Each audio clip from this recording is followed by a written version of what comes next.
Now I'm going to talk about how a neuron works. As you recall, a nerve cell or neuron consists of many different parts. First of all, we'll talk about dendrites. These are the ones that receive the messages from neighboring neurons. This chemical message then gets passed on to the cell body. And the cell body, among other things, maintains the health of the cell, but it also sends along this message. And it sends along the message to the axon. Now, the axon is important in the sense that at this point it's no longer just chemical, it's electrochemical. And if you add them all up, what you'll find is that that's what creates our brain waves. Covering the axon is something called the myelin sheath. The myelin sheath is a fatty tissue that covers the axon, probably provides insulation, and it also speeds up neural transmission. Now, the neural impulse that travels along the axon, as I said before, is an electrical one, and it only goes in one direction, that is, away from the cell body and toward the terminal endings of the axon, sometimes called the tip. And then the tip, in turn, puts out neurotransmitters that then stimulates adjacent neurons. And that's basically how a neuron works.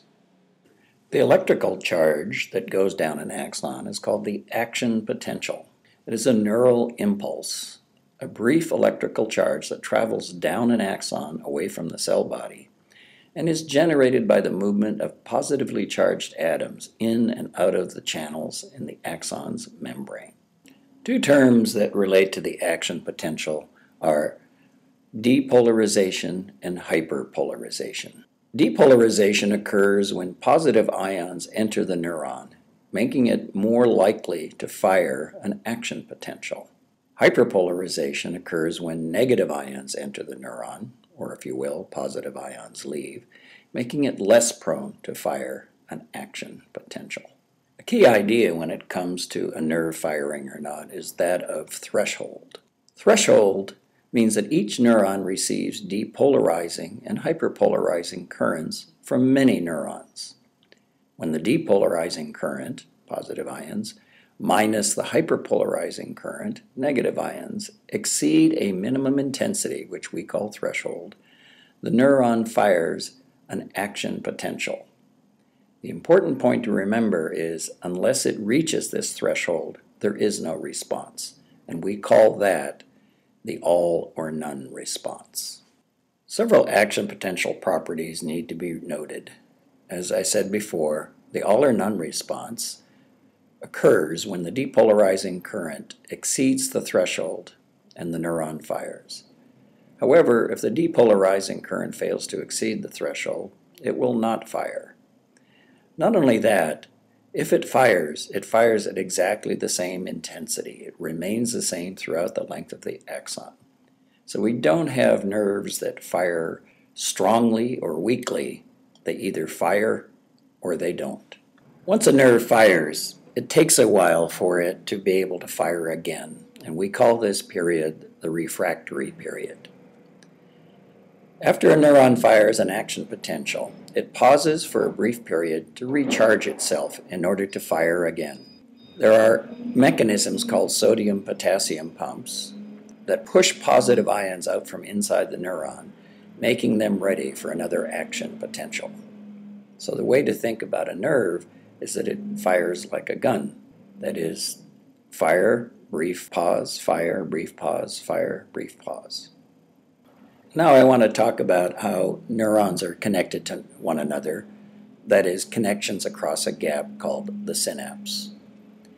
The synapse is a junction between the axon tip, or terminal, of the sending neuron and the dendrite of the receiving neuron. This tiny gap is called the synaptic gap, or cleft. And here's a picture of a neuron sending information to a receiving neuron. The information going across the gap is, of course, a chemical compound called a neurotransmitter. And here's a very good close-up of the event. Here is the axon tip or terminal, and here is the dendrite that's receiving it.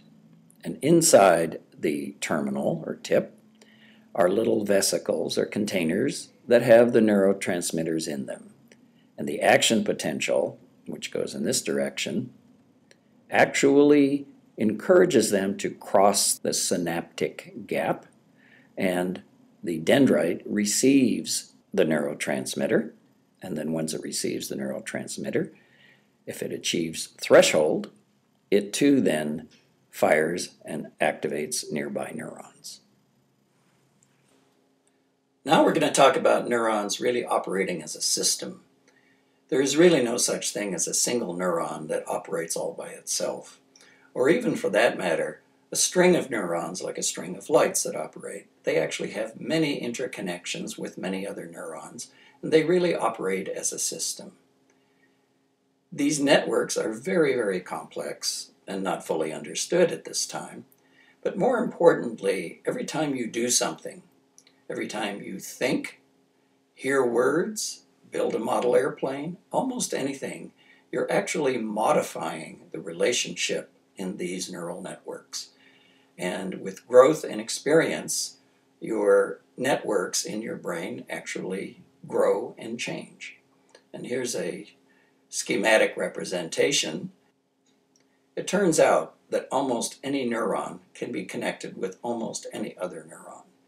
Although we have some pre-arranged arrangements, life experience is what builds these neural networks.